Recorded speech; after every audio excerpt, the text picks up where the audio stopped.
گیا اور یہ کہا گیا کہ ان کی لوکیشن کا پتہ نہیں چل رہا، اور جبکہ وہ لاہور میں ہی تھے اور لاہور میں ہی رہے اور تقریباً کافی دیر ان کو لاہور میں رکھا گیا۔ لیکن جب لاہور ہائی کورٹ نے اس ایشو کو ٹیک اپ کیا تو فواد چودھری کی اس کے بعد پھر ایک میٹنگ ہوتی ہے، ایک صلاح مشورہ ہوتا ہے۔ یہ ساری بات میں بتاتا ہوں کہ آخر معاملہ کیا، آخر ماجرا کیا، اس کے بیک گراؤنڈ یہ سب کچھ کرنا کیوں پڑ رہا ہے۔ ہوا یہ، اس کی ڈیٹیل بتاتا ہوں۔ لاہور ہائی کورٹ ایک واضح طور پہ حکم دے چکی ہے، 6 بجے لاہور ہائی کورٹ نے کہا ہے کہ پیش کیا جائے ان کو ہر صورت میں۔ آئی جی اسلام آباد کو طلب کر لیا ہے، آئی جی پنجاب کو طلب کر لیا ہے، اور لاہور کی مقامی پولیس کو طلب کیا ہے کہ آ کے بتایا جائے۔ فواد چودھری صاحب کو علی صبح گرفتار کیا گیا لاہور ان کی رہائش گاہ سے، اور بڑے ہی بھونے طریقے سے، جس طریقے سے کیا جاتا ہے،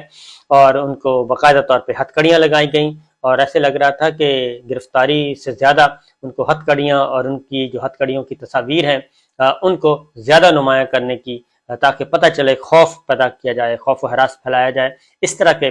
کام کیے جائیں۔ یہ سارا کچھ کیا گیا اور ان کو پھر مقامی عدالت میں پیش کیا گیا، ان سے راہداری ریمانڈ لینے کی کوشش کی گئی، اور انہوں نے کہا کہ جناب آپ جائیں، آپ جا کے لے جائیں اسلام آباد، اور اس میں ہماری راہداری ریمانڈ کی کیا ضرورت ہے۔ اور اس کے بعد پھر ان کو لاہور میں گھمایا گیا اور لاہور میں چکر لگوائے گئے، کہیں کبھی کہیں کبھی کہیں کبھی کہیں، یہ سارا کچھ کیا گیا۔ اسی دوران وکلا برادری جو ہے، ظاہر ہے ان کے وہ ممبرز ہیں، لاہور ہائی کورٹ میں پہنچے۔ جسٹس طارق سلیم شیخ صاحب نے اس کو ٹیک اپ کیا، چیف جسٹس سے لاہور ہائی کورٹ نے ان کو کیس جسٹس طارق سلیم شیخ صاحب کو ریفر کیا، انہوں نے اس کو ٹیک اپ کیا۔ ایک دفعہ ہیئرنگ ہوتی ہے، پوچھا جاتا ہے فواد چودھری کدھر ہیں، بتایا جاتا ہے جی ہمیں لوکیشن کا معلوم نہیں، ان کو پیش کیا جائے۔ اس کے بعد پھر ہیئرنگ ملتوی ہوتی ہے، پھر بلایا جاتا ہے، پھر پوچھا جاتا ہے، لیکن نہیں بتایا جاتا۔ اس کے بعد تیسری دفعہ، اور پھر فائنلی لاہور ہائی کورٹ حکم دیتی ہے کہ 6 بجے ان کو ہر صورت میں پیش کیا جائے، اور آئی جی اسلام آباد کو بھی، آئی جی پنجاب کو بھی، ان کو بھی بلا لیا گیا ہے اور انتظار کیا جا رہا ہے۔ اس دوران ایک فوٹیج آتی ہے، اور اس فوٹیج میں واضح طور پہ جو فروخ حبیب ہیں وہ بتاتے ہیں کہ جناب یہ سارا کچھ پولیس کو بتا رہے ہیں، جو پارٹی ان کو لے کے جا رہی ہے، افسران کو بتا رہے ہیں کہ لاہور ہائی کورٹ نے بلایا ہے، ان کو آپ کدھر لے کے جا رہے ہیں، ان کو پیش کریں لاہور کی حدود میں، ان کو بتایا جا رہا ہے، لیکن وہ کوئی بھی بات سننے کے لیے تیار نہیں ہے، ان کو دھکے شکے دے کے فارغ کر دیا جاتا ہے۔ اور اس کے بعد لاہور ہائی کورٹ میں بھی مسلسل غلط بیانی سے کام لیا گیا، جس کی وجہ سے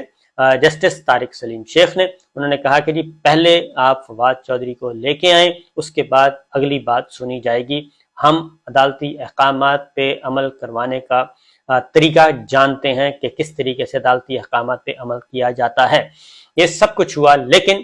فواد چودھری صاحب کو پیش نہیں کیا جا رہا۔ اور اس کے بعد اگلی جو یہ معاملہ کیا ہوا، ایک مقدمہ رات، اصل میں سارا پلان فواد چودھری پہ اتنا غصہ کیوں ہے، ہوا یہ کہ میں پچھلی جو ویڈیو ہے جو میں نے کروائی تھی عمران خان کی گرفتاری سے متعلق، رات گئے عمران خان صاحب کو گرفتار کرنے کی جو کوشش کی جا رہی تھی، اس کوشش کو ناکام بنوانے میں فواد چودھری کا بڑا اہم کردار تھا۔ اور کیونکہ اس میں ڈیٹیلز یہ ہیں کہ نگران جو ہیں، نگران حکومت پنجاب کی، وہ کافی کوئی بہت ہی زیادہ ضرورت سے زیادہ اگریسو ہو گئی ہے۔ اور ایک تو سب سے پہلے جو انہوں نے جو تقرر تبادلے کیے، چیف سیکرٹری، آئی جی پنجاب اور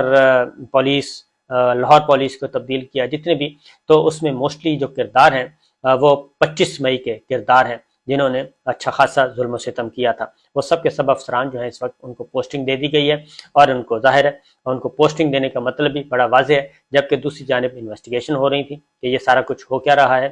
یہ سارا سلسلہ جو ہے یہ چل رہا ہے۔ ہوا یہ کہ عمران خان صاحب کو گرفتار کرنے کی پلاننگ کی گئی تھی، اور اس میں اندر سے ہی مخبری ہوئی، کیونکہ ان کو گرفتار کرنے کا جو کہا گیا تھا وہ ظاہر ہے اس میں مزاحمت ہونی تھی، مزاحمت میں معاملہ خراب ہونا تھا۔ پہلے ہی ماڈل ٹاؤن کا معاملہ ہو چکا ہے، ثانیہ ماڈل ٹاؤن ابھی تک ان افسروں کے گلے پڑا ہوا ہے، جس کی وجہ سے کئی جانیں جو ہیں اللہ تعالیٰ کو پیاری ہوں، کئی شہید ہو گئے تھے۔ ثانیہ ماڈل ٹاؤن مشہور و معروف ثانیہ ہے، تو اس پہ، اور اس لیے اب پولیس راتوں رات عمران خان صاحب کو گرفتار کرنے کی جو بات کی گئی وہ خبریں پھیل گئیں، اور یہ جو بات ہے یہ میں نے دیکھ رہا تھا سوشل میڈیا پہ، 6:34 پہ ایک ٹویٹ اکاؤنٹ سے بتایا جاتا ہے، خبر دی جاتی ہے کہ جناب 6:34 کل شام 6:34 پہ کہ آج رات عمران خان کو گرفتار کیا جائے گا، اور وہی ہوا۔ رات 2 بجے ایکٹیویٹیز شروع ہو گئی، ایکٹیویٹی جنریٹ ہونا شروع ہو گئی، اور پتہ چلا کہ بہت اہم ترین اجلاس چل رہا ہے، اور اس اجلاس میں فیصلہ کیا گیا ہے کہ ان کو اٹھا لیا جائے، گرفتار کر لیا جائے۔ لیکن اندر سے ہی اطلاع آتی ہے، اس کے بعد پی ٹی آئی کے کارکنان پہنچ جاتے ہیں، فواد چودھری پہنچ جاتے ہیں، چیمہ صاحب پہنچ جاتے ہیں، سب کے سب پہنچ جاتے ہیں، اور وہ خبردار کرتے ہیں، اور اسی طریقے سے خیبر پختونخوا میں، ملک بھر میں یہ اطلاعات پہنچ جاتے ہیں کہ عمران خان کو گرفتار کیا جائے گا، اور اس کے فوراً بعد یہ سارا سلسلہ جو ہے وہ ایک پلان جو تھا وہ سارے کا سارا خاک میں مل جاتا ہے، اور صبح اسی یعنی کہ ابھی فواد چودھری ٹاک شاک کر کے زمان پارک سے ہو کے گھر پہنچے ہیں، تو وہاں سے ان کو گرفتار کر لیا جاتا ہے۔ ایف آئی آر بھی درج ہو گئی، اسلام آباد سے پولیس بھی آ گئی، سب کچھ ہو گیا، اور وہ کیسے گئے یہ